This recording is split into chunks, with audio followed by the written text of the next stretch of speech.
G'day everyone. Proud to say Bar Karate is brought to you by Radix Nutrition, makers of the most technically comprehensive nutrition products that have ever existed. Unlock your potential with Radix.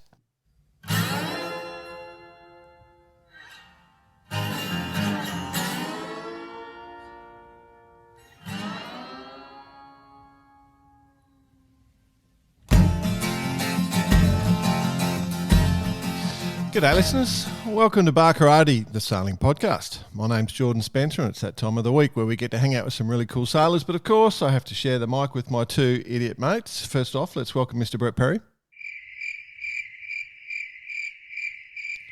Smartest thing you've ever said, BP. And then let's bring in the other bloke. He had a voice that could make a wolverine purr. Mr. Nick Bice. Sailing. Yeah. Or Oh, that's funny. Where is he? Well, we we do know he's in the UK. Yeah. Just competed in a little boat race across the English Channel on the X2. We're not entirely sure of the status of that boat race because we can't find any results. Yeah, and or did you find it? Did you find something, the Savo? No. But I'll just read the message. I sent a note to BP saying, BP, you coming? We need you. You're coming on the show, right? Yeah. And the message I got back, going to have to go without Mister Short Internet Hatcher. And I just wrote back, you okay, mate, or did you have a fit when writing that? Yeah, so reading between the lines, I think that's supposed to say you're going to have to go without me. Shit internet here. That's what I think that's supposed to say. Yeah, but it's easy for a man with dyslexia to understand that. No, you just muddle up a few letters and whack it in there, or you think like Siri and do your own corrective text, and that's what you got. I like it. Yeah. Anyway, so yeah. Hey, boss. Talk to me. You know the way my brain works. I'm very much process driven. Like I'm one of the things that I coach is ruthless efficiency. So there's no wasted energy or effort. Everything is efficient. You always do a process. It sends my wife mad because we're driving along and I'm saying you could be more efficient if you did this or you could do that, right? So I'm totally about have your processes worked out. So when I go for a sail or something, I've got everything organised. So I don't even have to think. I just go click, click, click, boom. Done, right? Got the new car. Haven't worked out. Process. I like it. Yeah, haven't worked out. It was in your wedding vows. Haven't worked out all my processes, right? So I haven't got all my trays worked out. I'm in the process, as you know, of building it up. Yeah. Looks like there was a bit of breeze about today. I thought I might go for a wingding. Okay. Drive down the beach. Good 20-minute drive to go to the beach where, I've got the right water. Get to the wingding spot. And I've got my board, got my foils, got my wings. No pump. Oh, murder. All right. Yeah, and for someone like me, that just did my head in. I was just going, no, unacceptable. Yeah, you just left your kit down there for someone to steal. I'm done with this bloody sport. No. And you obviously did you're doing a lot of important stuff today as well, my friend.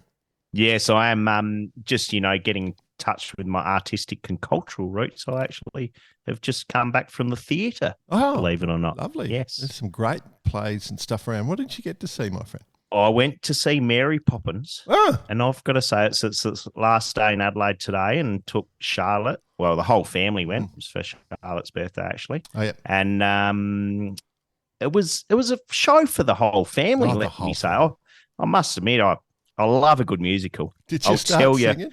I'll tell you the story about the musical that Coxie and I went and saw in New York one day. But that is possibly one of the greatest days. But taking nothing away from Mary Poppins, my gosh, that was quite the experience. And I would say bravo. Gave it a solid 9.2 out of 10. 9.2 out of 10. Well done. Did you start singing along? Well, I had a little song with supercalifragilisticexpialidocious, a spoonful of sugar, of course, all the ones that we know. And, I think Toby wants to become a tap dancer after what he saw up on stage. It was quite the show. Oh, good on him. What about Shah? Did she give it a good rating? Yeah, she thoroughly enjoyed it. Yeah, she gave it a 9.5 out of 10. Oh, lovely. Yeah, lovely. so she's very generous, your daughter. Cool. All right. Speaking of generous, we should bring in our guest, hey? Yes. Yeah. Do it. So the motivation here is that obviously we had a chat to Mark Mills, episode 162, about all his designs from memory. Yeah, all his great projects. One of those being the Cape 31. We've been watching the Cape 31s pretty closely. They've got a big circuit going on. Cows Week happened. They had the largest turnout of the Cape 31s for that. And one of our previous guests and friend, Josie Gliddon, was on board as navigator on the winning boat, the Flying Jenny. And we thought, oh, well, we'll just have a chat to Josie, just have a bit of a chat about the old Cape 31s and see what she's been doing. It's been a couple of years since we had her on episode 133, from memory. But yeah, so away we go. Josie Gliddon, welcome back to Bar Karate. Thank you for having me. Good morning or good evening, maybe. Yeah. Well, there's not many that have done the double, Josie. A few have. Yeah. But I think after our last show, 133 from memory. Is that right, Jordan? We did say we need to get you back on, and now we have almost 100 episodes later. So, yeah, welcome back. Thank you very much. Well, you've been busy. So, there's a lot to talk about. What's been going on? I mean, we could lay it out for you, but why don't you lay it out and give us a few of the topics, because we want to get down to a certain few things at the moment. Go on. Well, I can't quite believe it was 2 years when I first met you, and that was such a pleasure. And yes, you said I should come back on having had a couple of glasses of champagne. I have not had glasses of champagne this morning. It's only 20 past 7 in the UK. Speak for yourself. I'm still on coffee and croissant this morning. Well, I think I was about to start a new job when I spoke to you last. That was 2 years ago. And I've been doing an awful lot of sailing. So that was partly out of choice because, we've got the Women's America's Cup next year. And I wanted to basically do as much sailing as I possibly could. And with as many really amazing people as I possibly could in slightly bigger boats than the Moth. So done quite a lot of J70. I'm helming a J70 this year. We're just about to do the nationals here, then the Europeans, and then the Worlds over in America, which, obviously 4 people on a boat. And I'm very privileged to sail with some very, very cool people on that boat. I'm sailing with Chris Groobs, or Twiggy, who's doing the 470 for the UK. He's trialling out for that. As crew, I've also sailing with Ben Saxton from North Sails, incredibly talented sailor in the One Design fleet, and also does a load of big boat stuff as well. I've also got Beth from the US, and the owner is Charles Thompson, and he's basically the team manager. Really, really, really good team. Also been doing a lot of Cape 31 sailing. Yes. I think that's sort of the baby at the moment, and it's a hugely growing fleet, and I'm navigating on that. Sailing with Sandy Askew, so she's from America, and we've actually got a few Australians on board. Maybe a pseudo Australian, however. A bit of a token Aussie. Yep, we'll call him. Yeah, Rob Greenhow, and then we've also got Shano, and then we've also got Goffey as well from the States. We've also got a guy from Hawaii called Buddha. We've got a couple of guys from the UK sort of rotate around as well. So that's a really, really cool gig as well. What's your nickname? I've not been called it for a long time. Oh, okay. But, if you don't want to give it away, don't. But yeah, I just No, do it. Yeah, definitely. Don't worry. They won't listen. Your crew won't listen.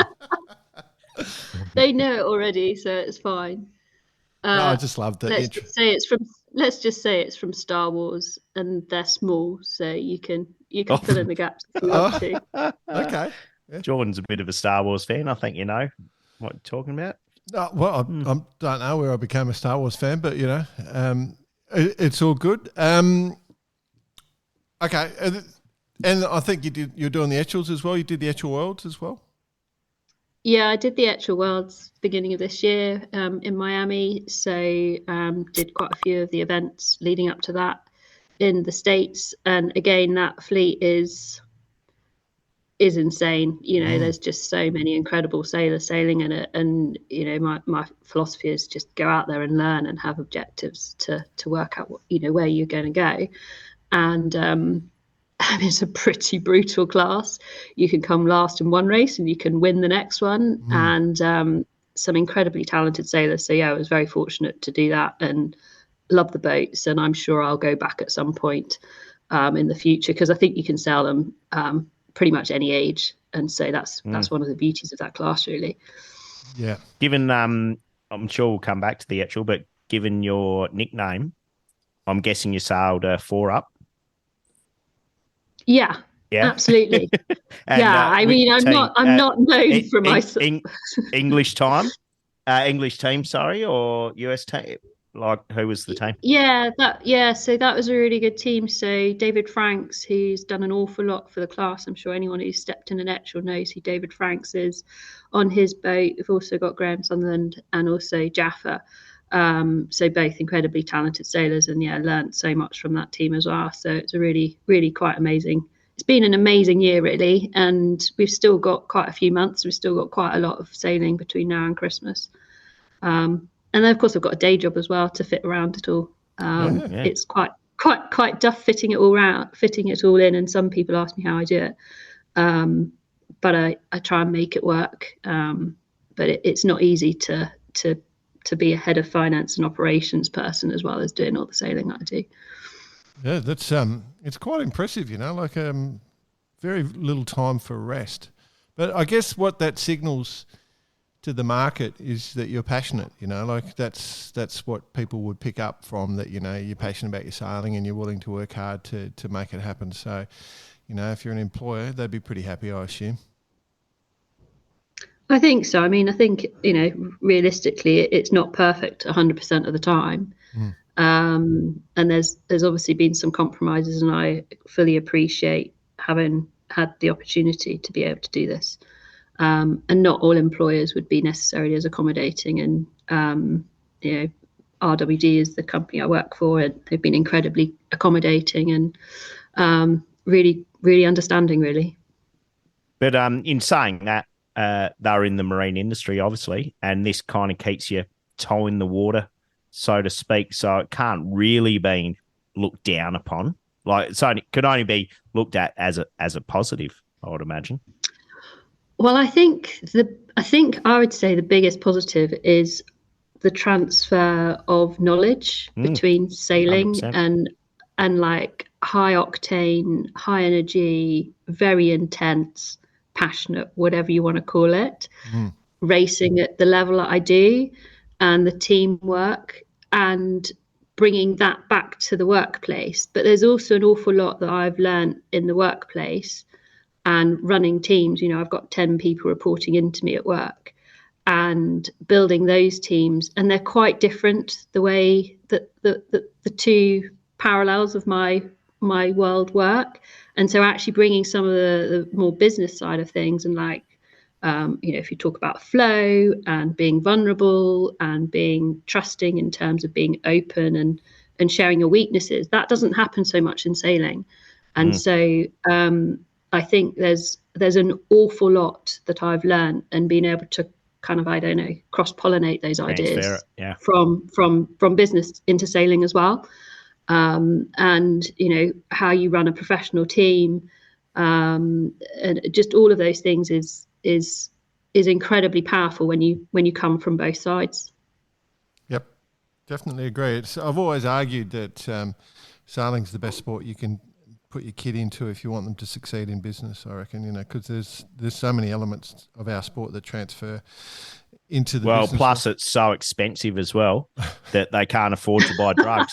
So and also they need to have a really decent job to afford it in future life. It's the motivation. It's your motivation. I love it. I love it. It's like, here's your sport that you're going to do in like 30 years' time when you've got enough time to do it once you've earned your millions. Right, where do we start? Women's AC, Cape 31's. Let's go to the J70's. Capes because I really want to get into them a bit, and then we can come back to some of those. But I'd like to get into, because we just saw cows. I think you were your team won in cows. So that was We did. Yeah, congratulations. And that's well done. That's Sandy Hayes' team, so a female-owned and skipper team, I assume. So, and you were the Navigator on board. Is that correct? I was a Navigator. Yes, you're right. Yes, Sandy is female. Yeah, well identified there. She'll be happy with that. One of my best mates. One of my best mates is named Sandy, and last time I checked, he wasn't female, but he has been identified as female in the past by sailing magazines. But okay, all right. Yeah, she's absolutely awesome. I absolutely love sailing with Sandy. Is she was she the match racer? She might have done. I haven't asked her actually. I don't know. She's done an awful lot on the Melders 24. Yeah, I mean she loves sailing. I think she would sail every day if she could. Nice. She absolutely loves it. So how did that come about? Yeah. How did this whole program? So you're on board, and obviously you mentioned before in the intro when we were chatting that a couple of Aussies on board. So obviously it's going to go fast. So how did that all come about? I kind of got wind that Sandy was getting a Cape last year, so I just emailed her out of the blue, sent her my CV, and then I think there was someone else on board that I knew, and he then actually ended up asking me. So we sailed for a weekend last summer, and then Rob Greenhouse got involved, and he asked me to do the season. And I think one of the big things, I think it's a really good learning for any team really, is the commitment. It's quite hard for anybody, whether you're pro or amateur, to commit for a full season, and the Cape season is quite a big season, and it's growing actually. That was one of the big things. So we've spent an awful lot of time on the water as a team, working pretty hard really, and that's been amazing to be part of. Just the intensity, but also the fun, and when to ramp it up and when to sort of back off a bit, and that's been really evident in this campaign. So for the listeners, if you're going to look at the results, it was the boat's Flying Jenny is the one we're talking about. That's the team. Now, when you say Goffey, I'm assuming you mean Alex Goff from Australia. Is that handsome? The one who we're the young handsome one. Yeah. Is that what you're about to say, Yeah, Jordan? why not? He's a good mate. Well, yeah, the one who we're all very fortunate to still have with us. Yeah. Lucky chap. Yeah. I was just going to say, luck is on his side. You've done very well to do so well at a regatta with Goffey on board, given his proclivity for jumping off the boat. Yeah, and he stayed with us as well. Yeah. Well, now he sits around with his legs in, you see. Yeah. Yeah. Well, he's one leg in, one leg out on the Cape, actually. Oh, okay. So only half, yeah. Okay. Yeah, but he doesn't go anywhere near the bow, so that's probably a good thing. Ex-North Sales too, so you might have seen his paycheck at one stage. So Flying Jenny is the team, and as we said, you've got quite a few talented people, but putting that team, getting into the Cape 31. So when the call came and said, commit to the season, was it a hard decision, or it was just something you wanted to do? Because if somebody rang me, I'd be going, oh yeah, I'd be very keen. I mean, they're amazing boats to sail. I mean, they're super fun, and they're pretty fast, and they're kind of like halfway between a big dinghy and a yacht. Mm-hmm. Mm-hmm. They're very weight responsive. There is a weight limit. We sell 8 up, but some guys sell 7 up. It's pro-am, so you can have 3 pros, up to 3 pros. And so it's a really good mix of the class. It's still, it's a really fun class, but also there's some incredibly good, talented amateurs. And we had over 25 sailing in the UK in the Solent, and having 25 31-foot One Design boats is pretty epic. I mean, you only need to just YouTube some of the videos, and there's some awesome footage from Cows Week and throughout the years. And we've also got a really international scene in Cows, or in the Solent as well.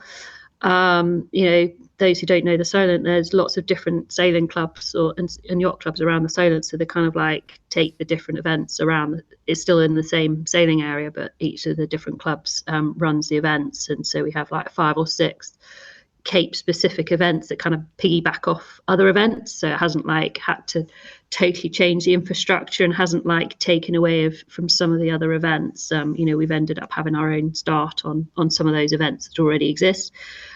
Which is really cool. And then if there's less capes, so like for example, we did the IRC Nationals, there were less capes, so we just plug into one of the other classes that happen to be there. So there's so much sailing in the Solent, and you dry sail them, and most people are out Fridays before the weekend regattas, so there's always people to play with.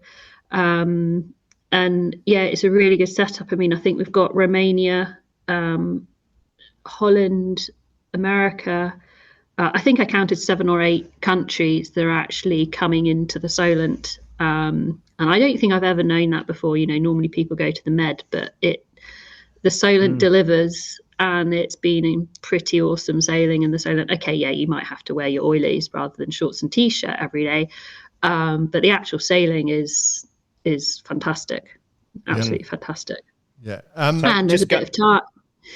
Sorry. And plenty of banter as well, of course. But just going back to leading into Cows Week with the win, what was the program like this season? Like you mentioned the IRC Nationals. Were you just sailing every weekend, or you were just trying to stick to a few regattas, or just try to sail against as many boats as you could? It was probably a combination, really. I mean, because we've got such an international team, we tried to come to the UK and do blocks of sailing. So we try and find events that sort of piggybacked off each other. So like two weekends on the trot, and so you might do a couple of days coaching beforehand, do the event, and then have a couple of days break, and then start that again. So we'd have like 10 days blocks that we're all in the UK. So we had the Cape Nationals, we had Series 0, we had Series 1. We'd also took the boat over to the Caribbean and did a couple of weeks in the Caribbean, sort of pre-season training, which was hard to take. Difficult. That was a very good training ground, and we are going back again. So if anyone wants to come and play in the Caribbean with their Cape 31, get in touch with any of the Flying Jenny crew. It's a very, very good gig. Yeah. So the water's warm, windy, just flying boat. Yeah, no one's going to ring. No one's going to putting it in the door. No, I mean it just sounds just awful. I mean, and the Caribbean is guaranteed trade winds, and so you're sailing it. I mean that really helped us, I think, because we're sailing in 16 knots of breeze every day, 10 days straight, and that helps you with the boat handling, doesn't it? Mountain Gay and Ting. Yeah. Yeah, it sounds like.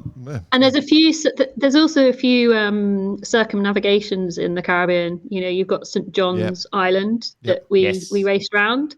So, a bit of navigation there. Then we also did the round Tortola event. Yep. We were at the front of the fleet on both, so that was good. A bit of navigation as well. Speaking of the Navigators, as well. Of the Navigator's role, I've always had this theory that if you're from or grew up sailing on the Solent, you have to be both a bowman and a navigator at the same time. So you kind of, due to, of course, all the, sandbars, the tide and everything that you have to deal with, you kind of grow up learning all that sort of stuff. I think was that quite a natural thing for you to fall into that navigator's role, and then transfer that out of the Solent? I guess I did my Yachtmaster theory oh golly, over 20 years ago. That's really scary to think. Probably at quite a young age. I'd never sailed a yacht before, but I don't know why I thought it was a good idea. But I quite like geeky stuff. Quite like numbers. That was when they had paper charts. It didn't have these things that we have nowadays on deck. And I'm small, so it's not like I'm going to ever be a grinder or love to trim. But there's no way I could actually trim the main sheet on a cape, because it's hard work. That's a big guy's job or big girl's job, but it's not my job, that's for sure. So it's like, where do I fit into a team? What I'm always for. What do you bring to the party? What do you bring to the team? And the Navigator's kind of like, I feel, a really good position for me because I'm pretty small. I'd love to learn a bit more about electronics, but I feel like I've got that mindset. And, when someone's telling me how much water have we got, you don't panic, you stay calm and just go. You give the numbers, you give the data, and you're kind of preempting it. So, if you'd never done any sailing yourself and wanted to become a navigator, I think you'd be pretty rubbish at it, because you're needing to preempt basically what your tactician's going to ask you and have the answer before they've even asked the question. Yep. I'm tell us about the boat. Oh, sorry. No, I was just going to, whilst we're on the Navigator stuff, Bossy, I can't let it go. The geeky stuff, you like that. So, and obviously modern day Navigator, there's a lot of technical equipment. So you're quite good with with all the computers and the technical equipment? I'm learning.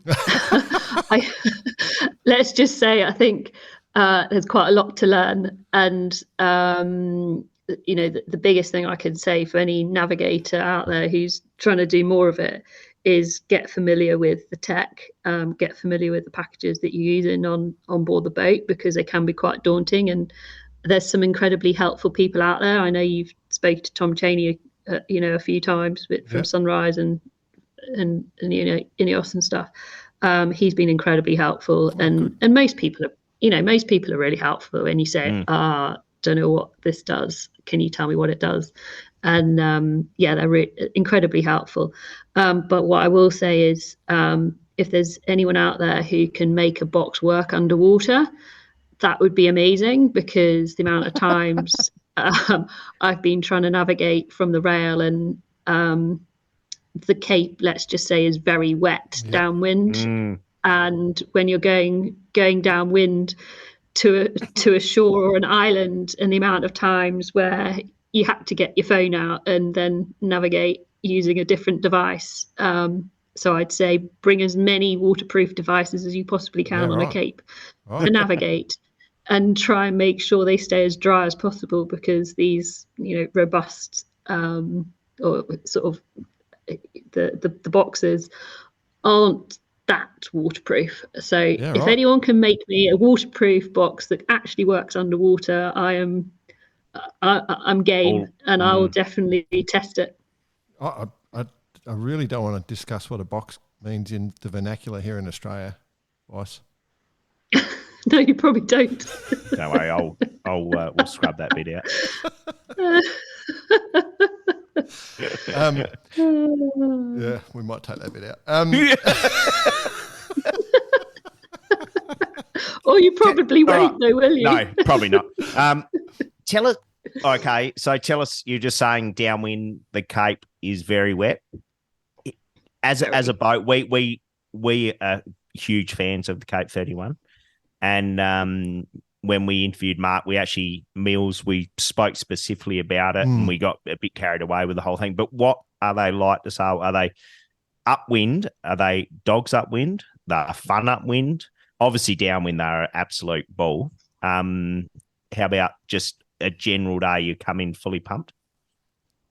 I think one of the big things about the Cape 31 is it's got runners, which is you've got to be fully on it. You don't want to be jibing without the runner on, or forgetting to let the runner off. And I think a lot of people, certainly in my sailing experience of One Design boats, that's brought a slightly different dynamic back to sailing, with the big high square tops. And the runner is so incredibly powerful in terms of tweaking the sail shapes.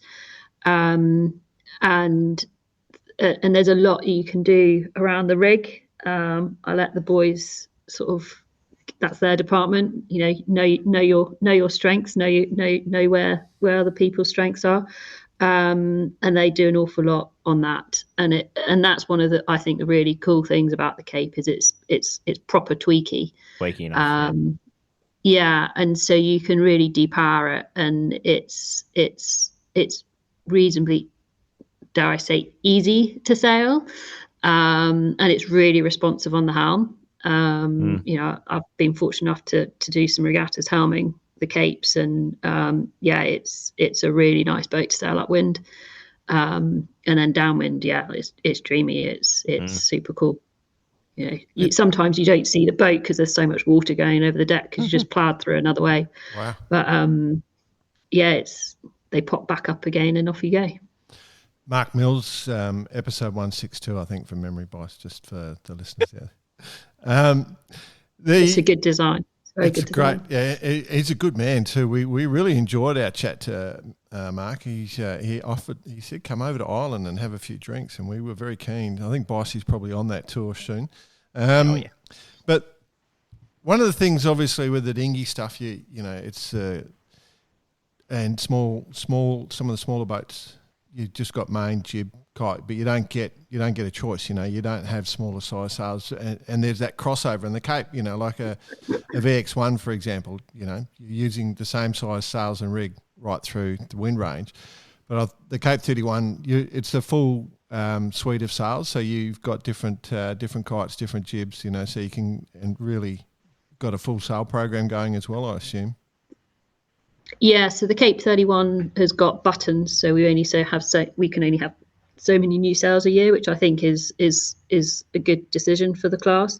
But then you can sort of tweak, and obviously we work with North Sails a lot in trying to develop what we think is best within the parameters, and there is a lot. So if you look at the different sail designs out there, just visibly on the water, you can see there's still a lot of different ideas, and which of course have different capabilities and different wind strengths. And then also the kites, also you have a suite of kites depending on the wind strength and stuff like that. And beautiful cows, you go round the houses or round the buoys, round the cans at different angles, so you have never know what you're going to get. Yep. So you might have some super hot angles and stuff like that, so you need your A3.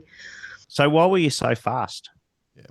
Rig setup, is there a bit of secrecy in that, bit of black science, so to speak, different sails to other boats, or just time on water?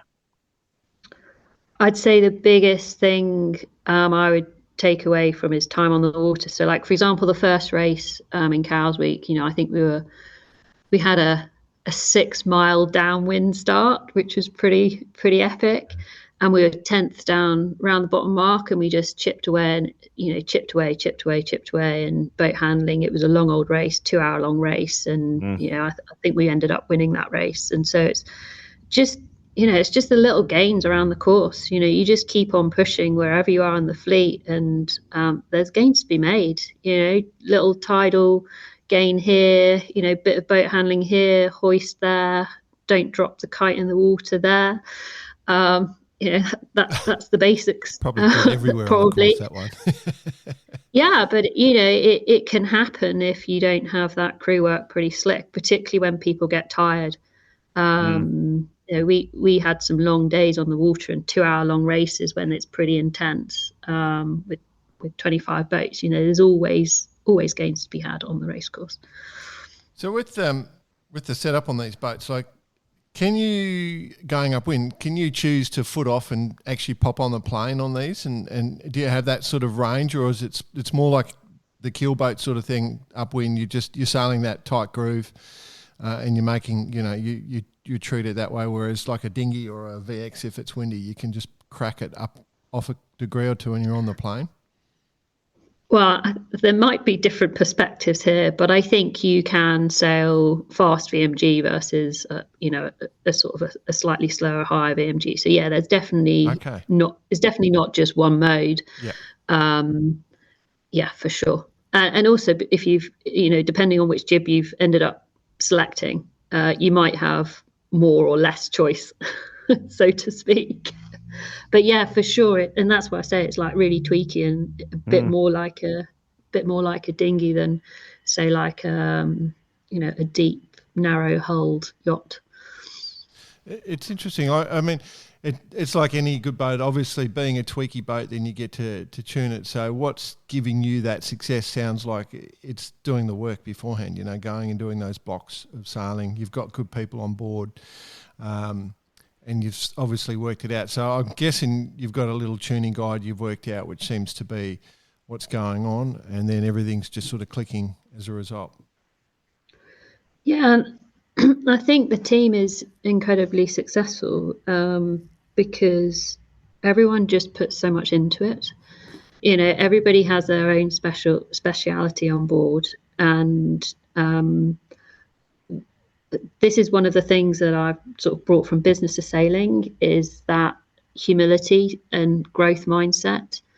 It's not always there on teams, but there's this most amazing environment to learn, and no one's right the whole time. We're obviously all perfect or near enough, but equally in Jordan's with that, case, for sure.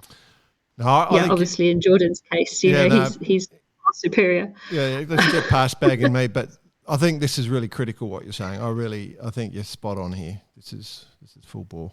But those who are in business may well have come across growth mindset a bit more, and being vulnerable, but and open, and like trusting to not judge. This is like incredibly powerful if you can have the confidence in your team and allow that to filter through to the team. I think it's an incredibly hard culture to materialize, and Flying Jenny's done a really good job, inadvertently, I think, because of the collection of people that we've brought together. But even in business, that's really hard to do as well. So actually having the people around you that if something happens, they're not going to necessarily judge you for, and that's really hard as a human being to do.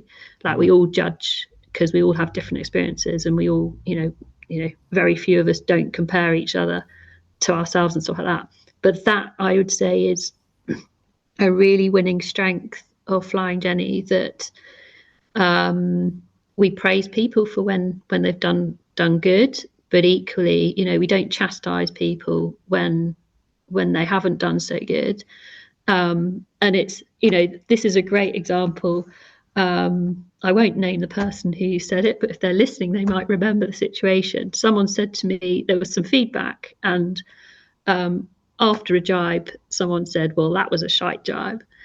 And to have the humility to say, okay, what can I do differently to make it better, just changes the dynamic from, well, yeah, of course it was a shite jibe, and being really defensive, to going, okay, yeah, you're right. Observationally, that wasn't the best jibe in the world, but let's turn it and say, okay, well, what can I do differently? That's massive. That's completely changes the dynamic of the culture on board. And I think Flying Jenny have got a collection of really cool, talented individuals, but we also work incredibly well as a team. And not every team I've worked or sailed with in the past has that dynamic. There might be amazing sailors individually, but working as a team is can be a lot harder to do. Yeah, I mean, Bossy, when you think about it, like, I made the joke about Goffey, of course, doing well with Goffey on board, but, then you've got to put Rob Greenhalgh in there because he's our original test rig, I think. 100%. Yeah, so, renowned for breaking things, and, you'll probably find him asleep on the roof of the bar at the end of the next morning, like he is a hard unit. He can do everything. And so that ability to get greenhouse on the boat. It's just, it's an outstanding performance. So you guys have really got something going on there. I'm interested though. Oh, you're going to say something because I'm bagging him. He's he's a very integral part to that team. He's for a sure. great man. He's brought it.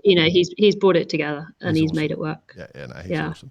What about what sort of speeds are you getting on these things? Like, what's your, is it consistently sitting on? Are you in the teens or into the 20s? What can you hit? Yeah, you're in the teens. You can hit just about in the 20s. Yeah. It's pardon? Fun boats. Yeah, we did round the island. I sort of jumped ship and went and sailed on one of the other teams around the island in 30 knots of breeze down the back of the island when you're 5 miles away from shore. That got a little bit loose. I think that was maybe a little bit too much for the Capes. That maybe was type 2 fun. But yeah, we got round and it was pretty epic sailing, but there was quite a lot of kit breaking that day. So I think we might just stay in Solent next year.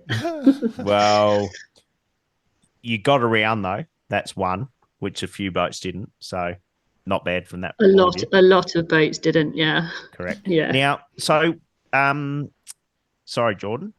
Where do you see the Capes in 3 years' time? Like, obviously, this class has infiltrated the Solent. Is it going to happen? And I can see it happening in other places around the world. Is there going to be 300 boats? Is there? Where does it start and stop? Does speed shopping come into it? Is there going to be too many pros? What's going to happen with the class?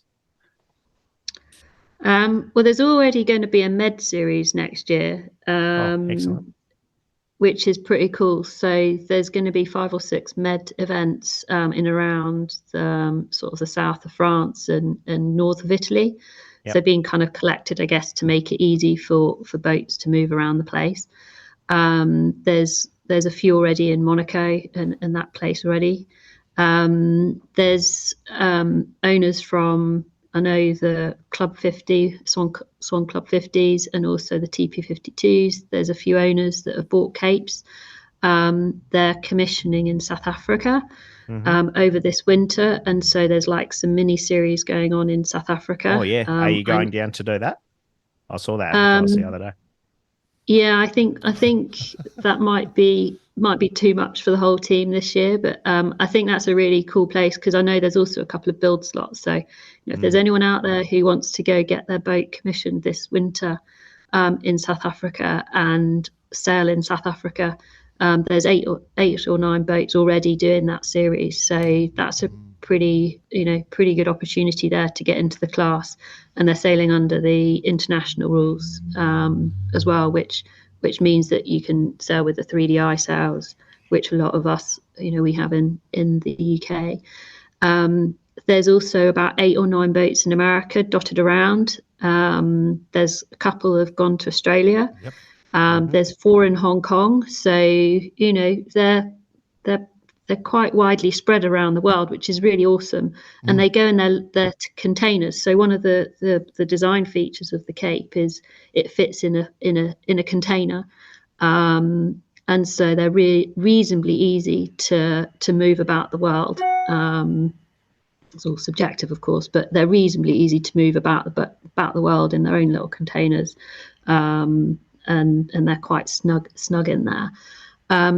So yeah, I think the class is clearly growing still. I mean, that's a massive explosion over the last sort of 3 to 4 years around the world. And one of the successes of that is, I think you've got, like in the UK, it's run by a couple of the pros and owners. So, it's in the interest of those local hubs. I think it makes sense, to have sort of hubs and where people like travel into. Clearly, well, not clearly, but from experience, of course, the med series is going to take off like it has done with every other One Design boat that's been around for probably the last 30 years. And so I'm sure that will have a lot of interest. I think the fact that the Solent has had so many international people here this year, and it's really delivered. The wind has been amazing. You know, I've been to Garda a couple of times over the last year, and you know, you think it's super reliable in Garda, and I think I've had better sailing in the Solent this year. I hate to say that because I love Garda, but it's been amazing in the Solent this year. And it's, you know, we've got some really good transport hubs as well in the UK to get in and out of quite easily. Sure.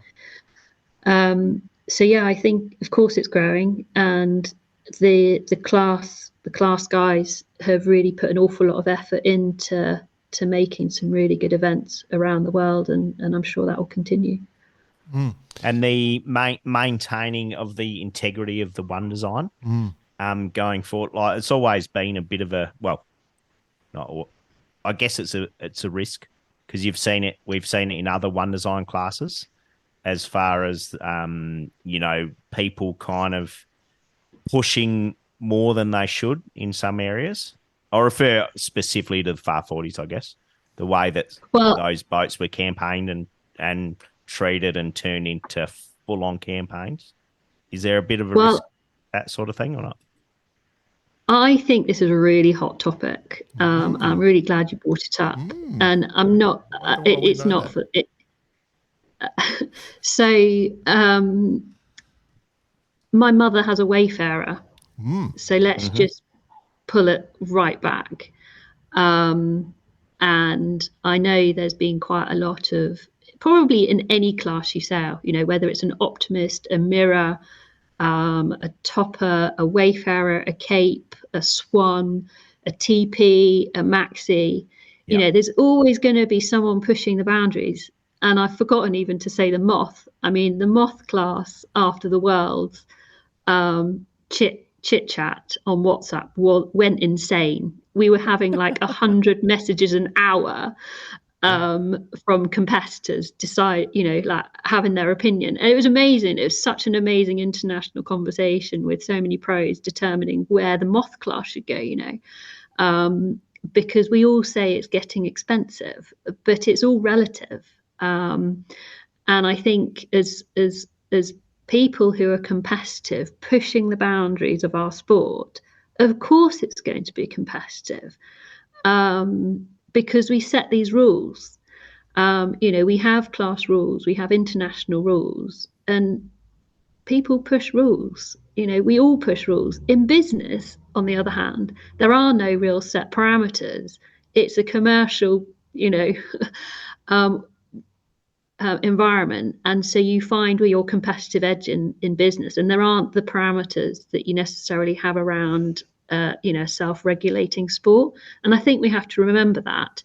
And there's always someone prepared to spend more money than you. There's always more someone's prepared to spend more time than you. And I think it's, you know, it's kind of fascinating that, is it just buying your way up to the top of the fleet, or actually, when you buy yourself up to the top of a fleet, I would say probably time is one of those biggest resources that actually is going to get you up to the top of the fleet. So, of course, you can spend more money on sales. Of course, you can spend more money on X, Y, and Z. But actually, if you have the time and the right people, I'd say that's more important, because it goes back to that, you know, cohesion of the team. And people don't necessarily always realise that actually time is really what you need. So your mum clearly flipped the Wayfarer and refed the bottom of the boat. I think she'd love me to say yes, absolutely, at this point.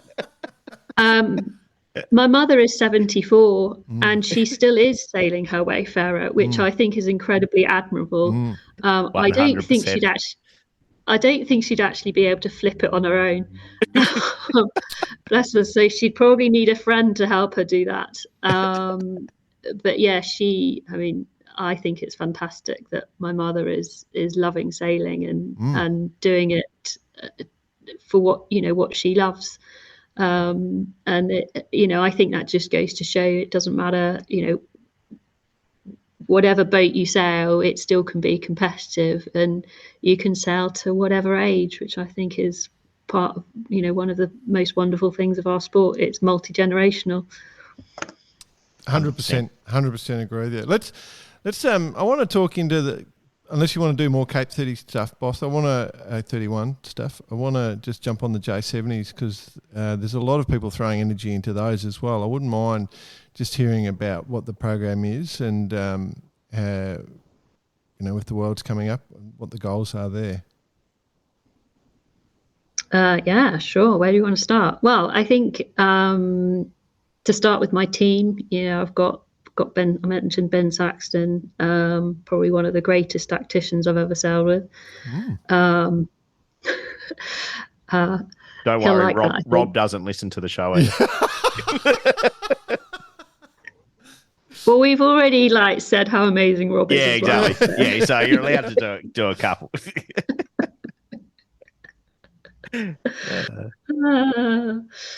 Yeah, he's a good guy to have on board. And then we've got Twigs Trimmer. So he's pretty good too. And they both bring different things to the team, which is great. Charles Thompson is the owner.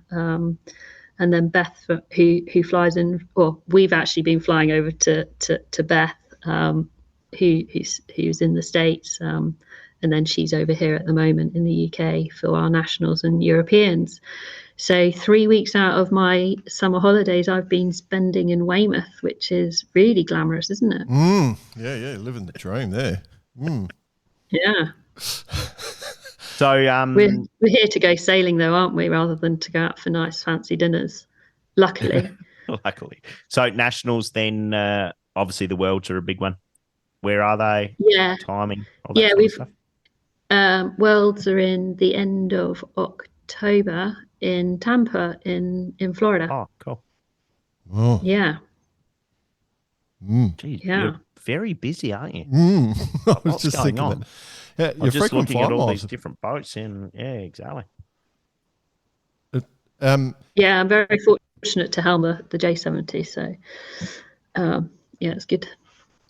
I mean, again, another one design fleet, and again, all that sort of stuff going on. So you've really been sticking it into the one design fleet a bit, obviously the Moth, there's a little bit of development going on, but going across the J70s, the Cape 31's, the Etchells, Etchell, you said Etchell, right?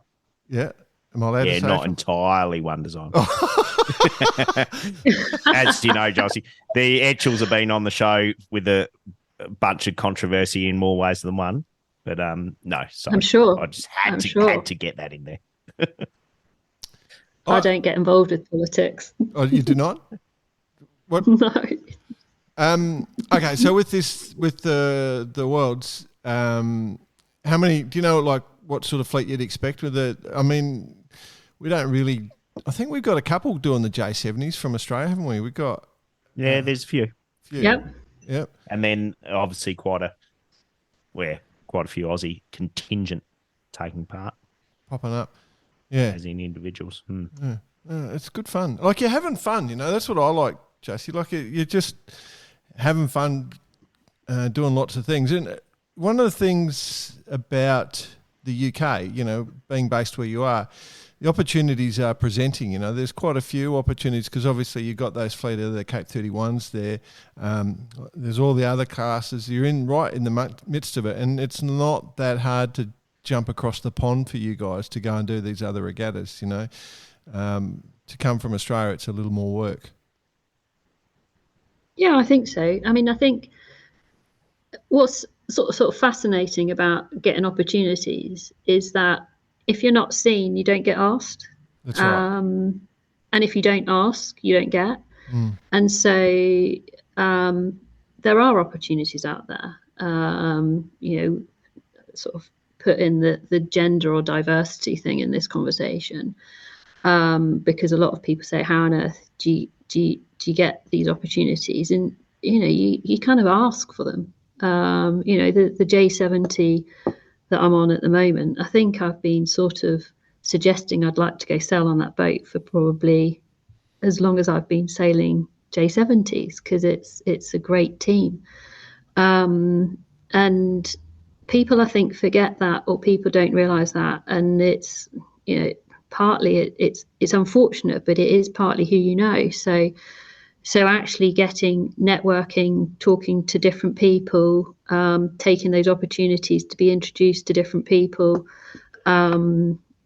that I think is really important. So like, for example, the Capes, you know, I got asked to sail on a lot of Capes this year, but that's because people knew I was sort of around, and I'd said, you know, and everyone I talk to, you know, if it's somewhere where I want to go and I want to have an opportunity, I say, oh, you know, I'd love to, you know, like for example, the Etchells, I said, oh, I'd love to go sailing the Etchell. And then someone said, oh, well, I know someone who knows someone.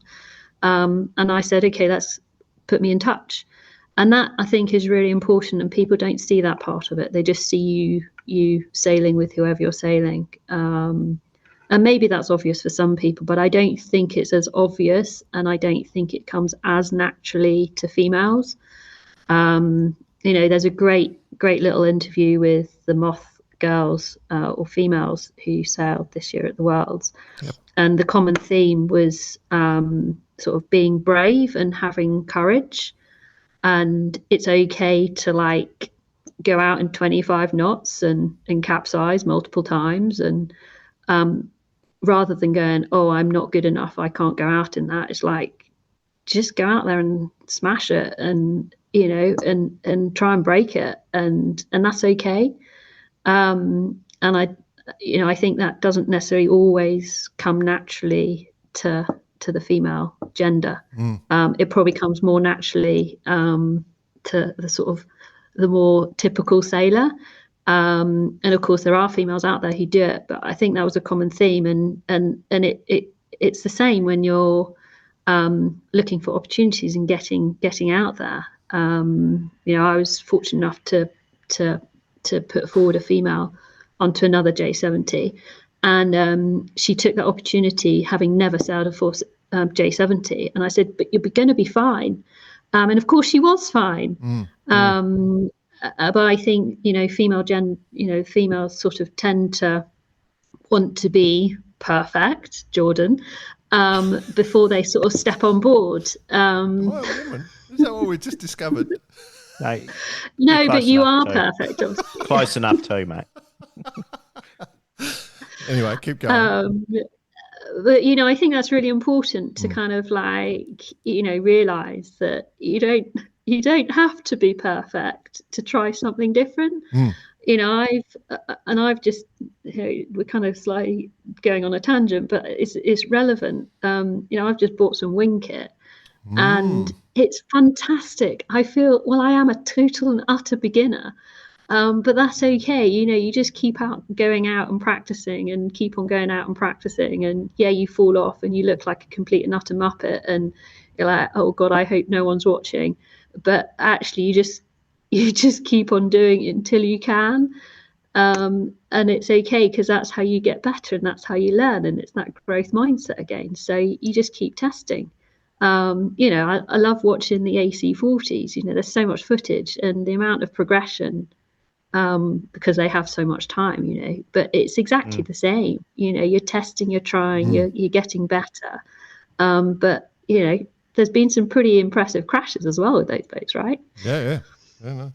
So, have you put your hand up for the AC40? Are you going down that pathway? Who knows what's going to happen, Jordan? Okay. Yeah, who knows? It's I mean, of course I'd love to, you know, you'd be stupid not to, wouldn't you? Absolutely. But it's not all, everything's not always, it's not always in your control what you can do in life. You just influence and do what you can. So with the first regatta comes up in a few weeks, you're planning on running over and having a look? I'll certainly be watching from here, that's for sure. I just think that I know at least one person on this call is going to be there, so I just was interested if there might be two. That's all. Well, I'd love that to be two. It'll be a fun weekend, is all I'll say. I'm sure it will be. Yeah. Yeah, cool. So then I do want to ask one question. We're sort of getting near the end of our time, but I do want to ask has it been a year or 2 years since we last spoke to you? It's getting 2 years. 2 years. Okay. Yeah. In the last 2 years, what's the coolest moment you've had sailing? I'm pausing because I just want to double check. Yeah, no, that's cool. The first thing that came into my mind was November last year. Mm-hmm. Well, it was probably the same day, but November last year, I think, and it was about 30 knots, so to speak. Big, massive puff came down the Solent, sailing a cape downwind. We're all at the back of the bus, and literally the boat disappeared because Underwater. we flagged down away. Yeah. And it was, and I kid you not, I was up to my thighs at the back of the boat in water. Wow.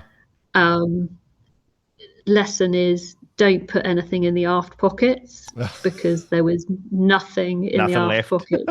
There was nothing there. But it was a pretty cool downwind. It was that, if you to take 10 seconds of the last 2 years, that was probably it. I thought you were going to say it was close. It was super close to what I thought it was going to be. Okay, go on. Mine was Caribbean. You're doing it's 20, 25 knots downwind, smoking into an island, and they've all turned around to you. Say, Josie, when do we have to get this thing off and start turning so you don't hit the shore? Well, yeah, I mean, sailing the Caribbean is amazing, isn't it? And I mean, that was not just 10 seconds though. That was 10 days. There was another really cool navigational moment that, now this is the geeky stuff, right? We all know how headlands should work in theory, right? You know, you get a lift in, you get a lift out.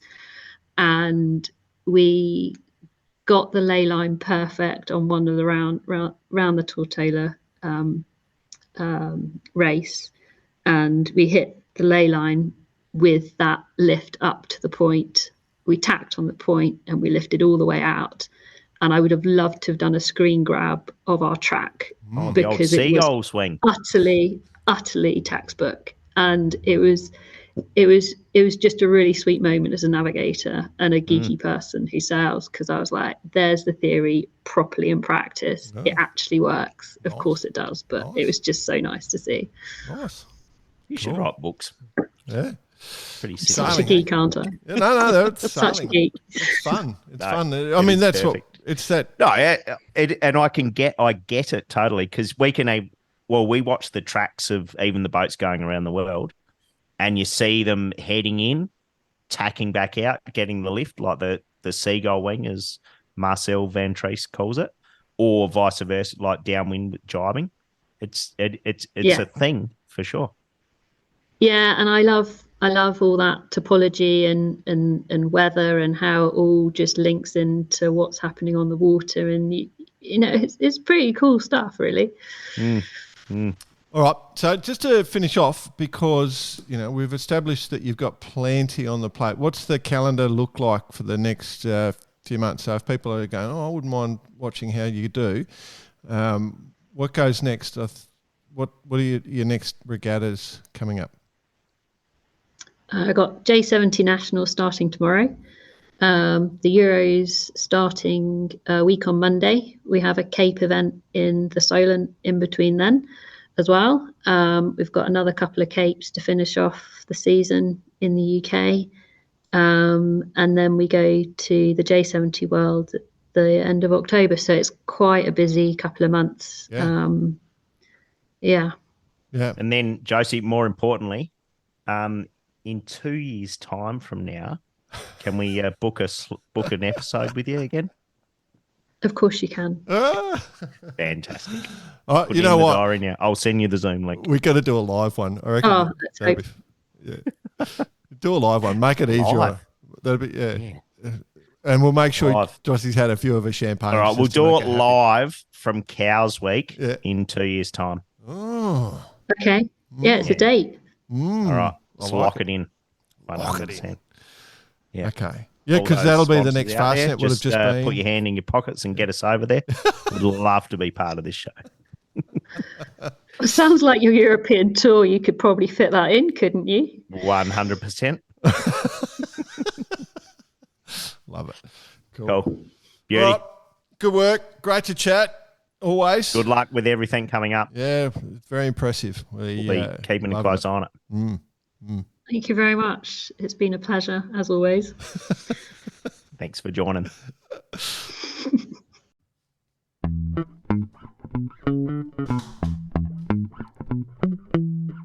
She's passionate, lass, that one, I tell you. She's enjoying a lot of sailing, getting some serious miles in. It's good. Time on the water. Absolutely. On the water. And really happy. J70s, Capes, Etchells, all of them. All of the above. Yeah. And the moth, of course. Yeah, slipping that in. I guess, obviously, and, the passion sort of evident with the way she speaks, but also with the jobs, her jobs working for North Sails and now working for a super yacht company. I think she RWD super yacht. So she's definitely around the water and wants to be there. So, she knows what she loves. Here. Now, Jordan, we've got a musician amongst us. Yes. As part of the team. Yes. And I'd just like to just show you some of my musical prowess. Okay. If I may. Okay. I mean, we all know and we all joke about the guitar, but it's a whole lot more than just the guitar. Listen to this, my friend. This is dedicated to Radix Nutrition, of course. In a world of numbers and calculations, Radix Nutrition fuels your aspirations from the core to the sky above with a tune you'll learn to love. Now, this is the chorus. We're going to do this one day. Okay. Revolutionising health and food. Radix's melody sets the mood. With every bite, a step ahead will fuel your life and keep you fed. I told you I went to Mary Poppins. I'm learning some stuff here. Yeah. Wrote it on the way home. Radix Nutrition, the heartbeat of your day, a catchy tune to guide your way, nutrients flowing like a sweet refrain, empowering you to break every chain. With vitamins and minerals, we complete a symphony of health. Oh, so sweet. In harmony, we'll lift you higher, reach your goals, and never tire. Then we go for the chorus again. Radix Nutrition, the heartbeat of your day, a catchy tune to guide your way, nutrients flowing like a sweet refrain, empowering you to break every chain. Join the chorus, sing along with Radix. You'll be strong. Together we'll rise a mighty sound. With Radix Nutrition, we're unbound. So come and dance to this Radix beat. A healthier life so bittersweet. With every note we'll change the game. Radix Nutrition, forever the same. I wouldn't be surprised if Radix goes international after this. Wow. Might get a record deal. Wow. But just something just something I penned on the plane the other day. Is that right? Coming home, just thinking about, what we can do for our friends from Radix Nutrition. I love it. Yeah. Well, because our friends... Sorry. No, carry on. I was just going to say, because our friends from Radix Nutrition and Barcarati are also giving back to you, so 10% discount if you go to the website, Radix Nutrition, and just search that and type in the code word Barcarati, discounts all round, 10% off, ongoing. Happy days. Listeners are the winners. Listeners are the winners. We can talk more about that because we're the podcast that wants to give. Yes, and give we do.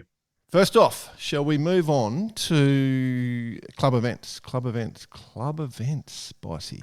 Yes. Now, first one coming up, obviously we had a great chat about the Cape 31's. The next event on the circuit is the RTYC Invitational Regatta, Friday the 1st to Sunday the 3rd September. This is the UK circuit where a lot of the boats are. Josie told us. Royal Thames Yacht Club? Yeah, I assume so. Yeah. Yeah, I haven't looked in detail. Then fairly quickly after that, mid-September, about the same time the AC40s are on, there's another regatta coming up, round 5. So there's a couple of rounds starting to thump through. But the Cape 31's are underway. The other thing that I do want to mention is We love a good meter boat in Barcarati. I think we'll all agree. Big fans. I'm a big fan. I mean, I think the 5.5s are my favourite thing. I'll be honest. But the World Champs for the 8 metres kick off 28 August and go through the 2nd of September in Genoa in Italy. Happy days. Now, from memory, Johan Celine, when we spoke to Johan, where the Genoa was named, was in the city of Genoa. That's right. After his uncle had sailed a boat with an overlapping jib. That's right. And that was in a meter boat of some description. Yeah, that's exactly right. Yeah. So the word Genoa was actually created by Johan We Celine. might almost be coming up to the 100th anniversary of the Genoa. Yeah, in Genoa. In Genoa. It's too much for my little brain. Well, so not only are the 8 metres on, but the 6 metre world champs are on at the Royal Yacht Squadron in the UK. It's 31 August to 8 September. So more metre boats. So if you're into the metres there and you're somewhere in Europe, which you will be in the next day or two, Bossy, you've got them. For our Aussie listeners who like a bit of match racing, as I do, the Australian Match Racing Championships will be in Tassie, 2nd and 3rd September upcoming. So there's a few little events that are starting to come. I've got a couple more to add. Yep, cool. Jordan. Maxi Worlds, of course, coming up. Yep. Starting in Sardinia next weekend. Yep. The following weekend, Sail GP in Saint-Tropez. The following weekend, AC40's Villanova. Yep. As well as also kicking off that week is the TPs in Porta Patals. Now, that's not just club events. No, that's my schedule for the next 3 weeks. That's your job. That's your job the next few weeks. How cool is that? I love it, mate. Yeah. I hate your guts right now. I tell you, absolutely hate your guts. But I might actually have to take a few days off during the week because I'll be working on the weekends.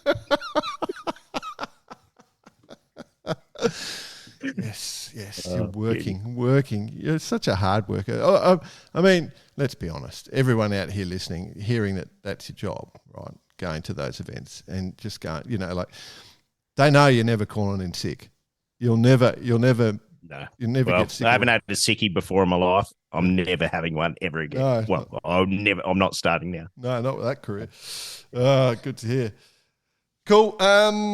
Jack Lloyd Listener of the Week. Now, last week we bantered backwards and forwards about potential, and I didn't give any details away. I'm still not going to quite give details away, but I can confirm we haven't signed the contract, but you've seen it. You've just put in a few little key additions, my friend. Yeah, we had to update a couple of clauses. Shall we let on the clause? You go if you want to. If you want to share. Okay, so what? For the listener, picture this. We've got Mr. Process over here who has to set everything out right. To me, the agreement's probably a bit long. It's 2.5 pages. We could have slid it down to maybe 1 page. One sentence, yeah, I know. But there were definitely 2 items that needed to be added. Now, because we're doing this for the listener, it's a very reputable company who produce some fantastic garments, let's say. Yep. But one garment or that they do not have on their list is a tracksuit, of which we've added into the agreement that this particular company will drop all current R&D projects and concentrate solely on developing a tracksuit for us. A particular company, bar karate /tracksuit. So that was their obligation. Our obligation is to wear said tracksuit when being viewed in public representing said podcast company and sailing podcast. I love it. But more importantly for the listener, I can say for a fact that there will be, I think we're going to kick off from next week. I think we should be able to sign everything away. But as part of the deal, there will be $200 a month in vouchers for the Jack Lloyd Listener of the Week over that month, the Jack Lloyd Listener of the Month. So we'll go back and arbitrarily make a decision. It may be flipping a coin. However we decide, it'll be decided. But so raise the quality, send the shit in. But and it's going to be ongoing for a year. We've got an agreement for a year. Okay, so I think that's pretty good. So you'll get a voucher. You'll be able to pick up what you want from them. You're going to be very, very happy. And Spectacular. Baccarati trying to give back. Great work. So with that in mind, we need to sort of start seeing a bit more quality. So if you want to send anything through to cheers@baccarati.com. We get everything coming through every messenger service there is. I can't remember where Phil Shearer sent us the Save the Ginger email. So he sent us a message at cheers@baccarati, which is our preferred avenue, where he sent the Save the Ginger, which I've shared on our Facebook page, where there was a discussion about a stand-up comedian talking about, the life of a ginger, which obviously with the Ginger Challenge, very, very important. The other ones that we've had, we've got, what is going on? I've just got random stuff. So the other one we had is one we got from Davo the Dave. Love your Instagram handle there, Davo the Dave. Sent a little bit of video. When you're on top, it's a beautiful blonde lass just saying, when you're on top and you need a bit of a break, and then there's my husband, and then it's just footage of 470 pumping. It's hilarious. It is hilarious. So Davo the Dave just got these guys on 470s doing his BP calls at the air routing. So, yep, massive fan of that one. And then the other one, I think Matt Butterworth, you tried to send us something from the local Super Cheap Auto. The ad or the link you'd sent through, we just got the front page, mate, so you've missed out. We've got no deal. I'm going to say both of those, Dave the Dave and Phil Shearer, standouts. Matt Butterworth, sorry, buddy, you missed. But I know you'll step up and he's a pretty consistent messenger, so we'll hear more. But, both may or may not. Oh, we might be able to change that. Yeah. Well, may or not. Well, one, they will go in once we get things kicked off. Yep. We'll go into the draw for the monthly price. And then they may receive a merch pack, which now includes a particular voucher. Nothing else. Okay. Very cool. Love it.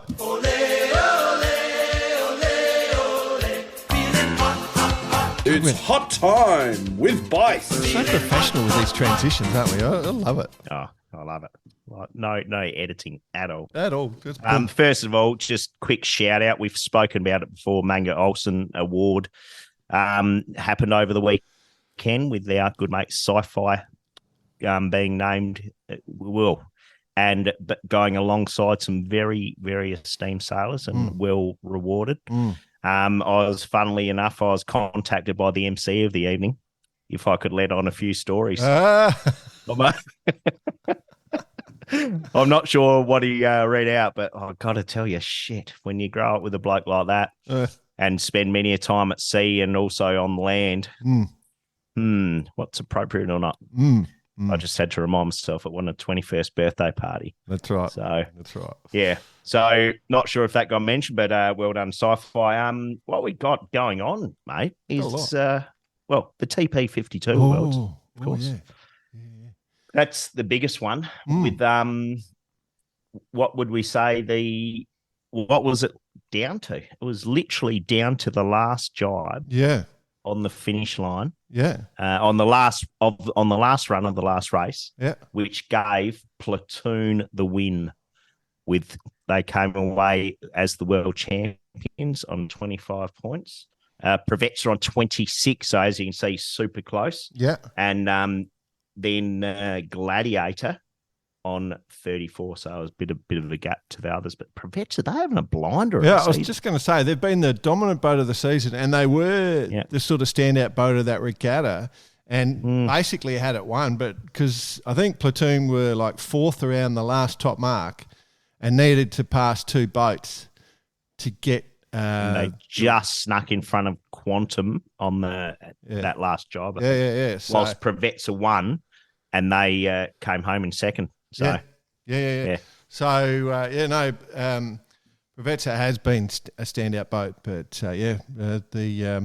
the boys and girls on Platoon taking that win out. So fantastic job. Fantastic. And I believe there's a few on board that were on Charisma that recently won the world title champs in the RC4.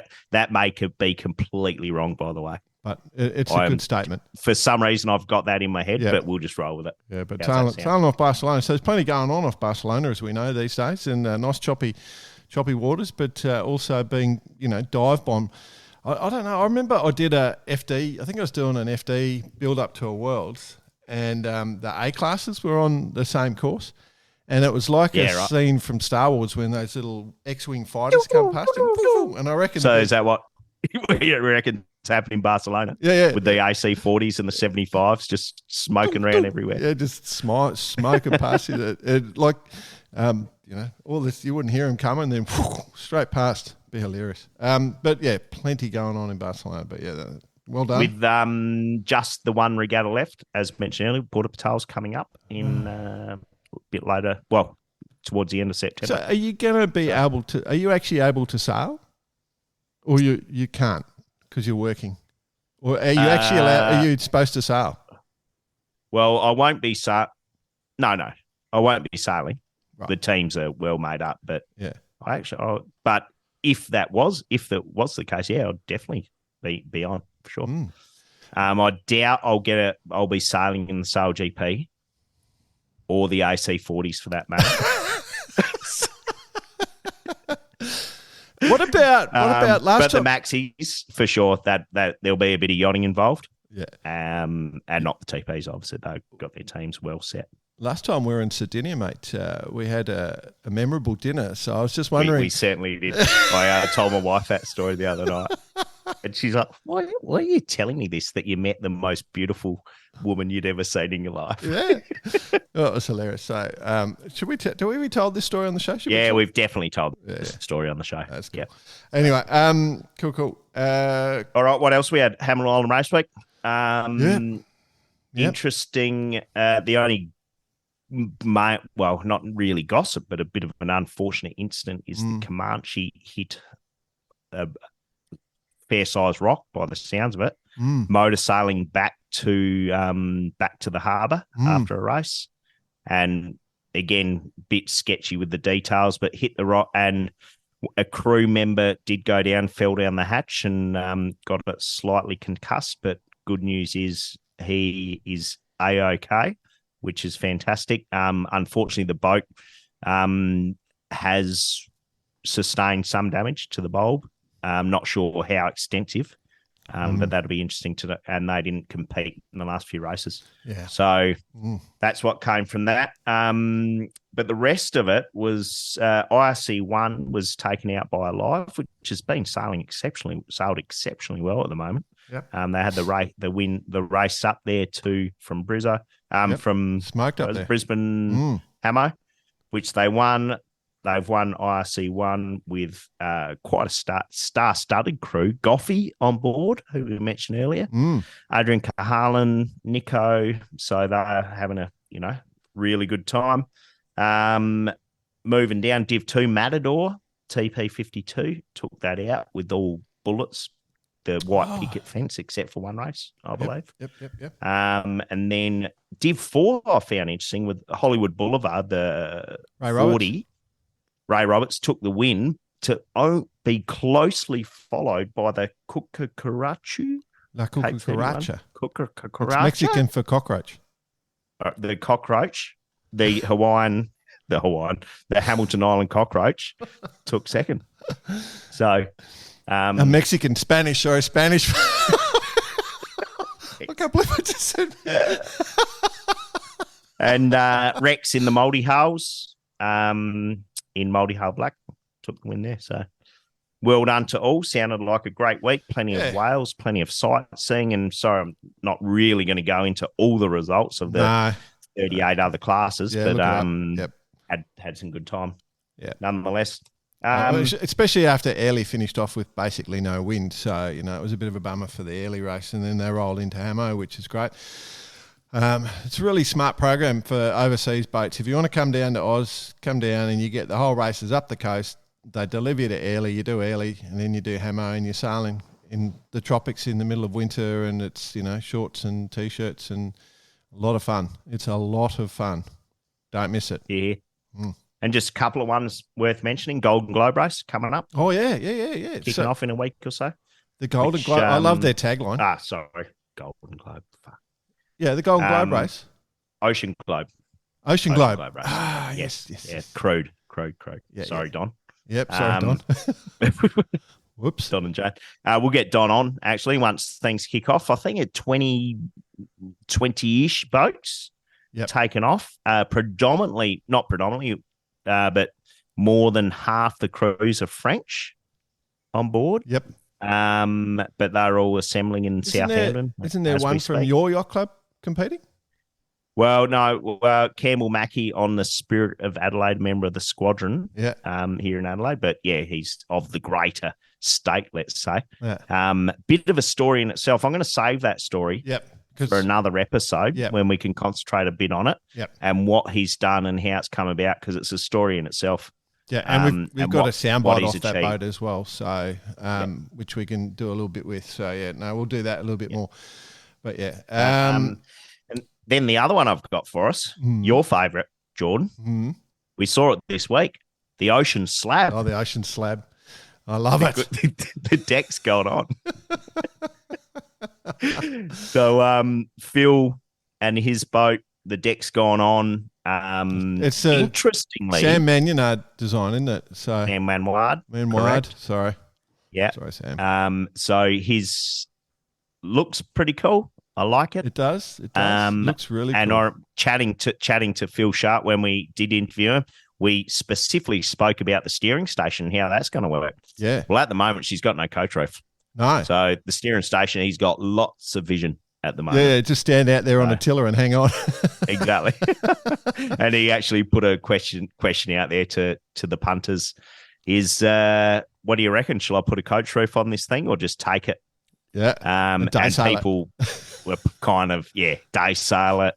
Someone put up a gif of just getting a bucket of water thrown in their face. My comment was, go the slab. Yeah. He's embraced it. Phil's a good guy. So, go the slab. Good on you, Phil. Ocean Slab. I love it. Yeah. So we're pretty keen on that. And finally is Olympic trials. Oh, yeah. Well, depending on how the countries, what they, all the qualification, how they assess the qualification and stuff. But it's fair to say 1 year out, is there any surprises? Not really. The Poms probably. Well, obviously the French get all 10 classes because they're hosting the Olympics, so they get an entry into everything. That's the way the rules work. But the Poms in Netherlands, no surprises there. So they're at this stage they've qualified for 8 events, which is pretty awesome performance, and deservedly so. Both those countries putting in a heap. Obviously, having the Worlds in Netherlands was a good thing. Those turned out to be quite unique conditions. Spain and Italy have got 7 people qualified. New Zealand, Germany on 6 places, and Australia has got 5.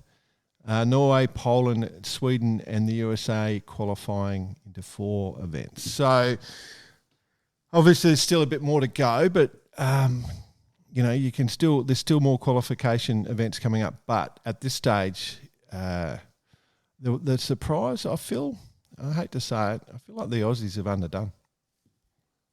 Yeah, I concur. But no buts. Sorry. Yeah, no buts. I was interested because you remember we had John Bertrand on and we talked about he'd been chairman of Australian Swimming and how it was having a real downtime and there were a lot of swimmers getting in trouble and were underperforming, and then he got brought in and he talked about all the character and element, and we just had the swimming world champs and like Australia absolutely dominated. Yeah.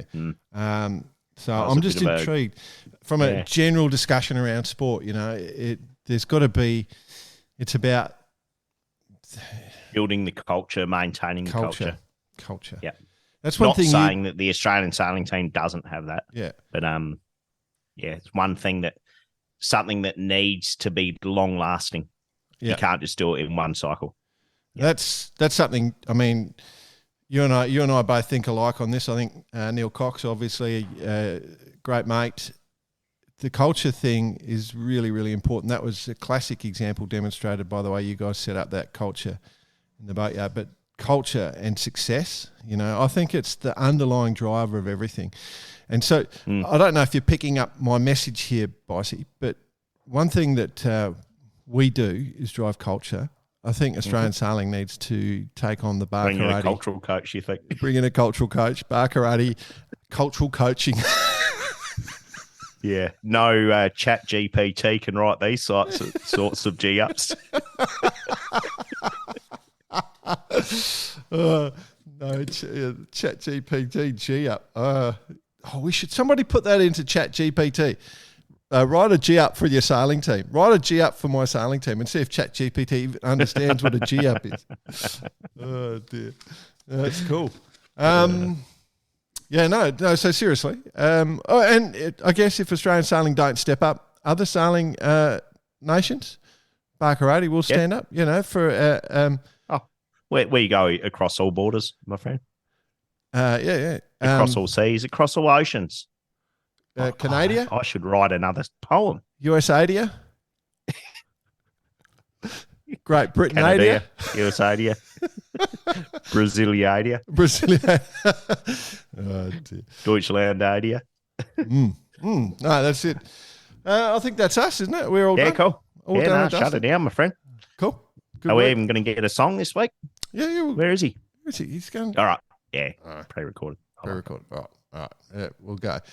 All right, mate. Good chatting. And we'll hopefully have BP back with us next week. And beyond that, have a great week. Thanks for listening. Don't forget to send in your Jack Lloyd Listener of the Week submissions because it's worth your time.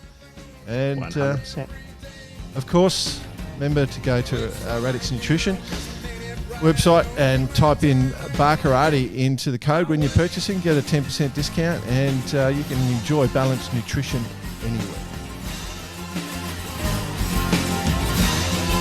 Feels so special. That's right.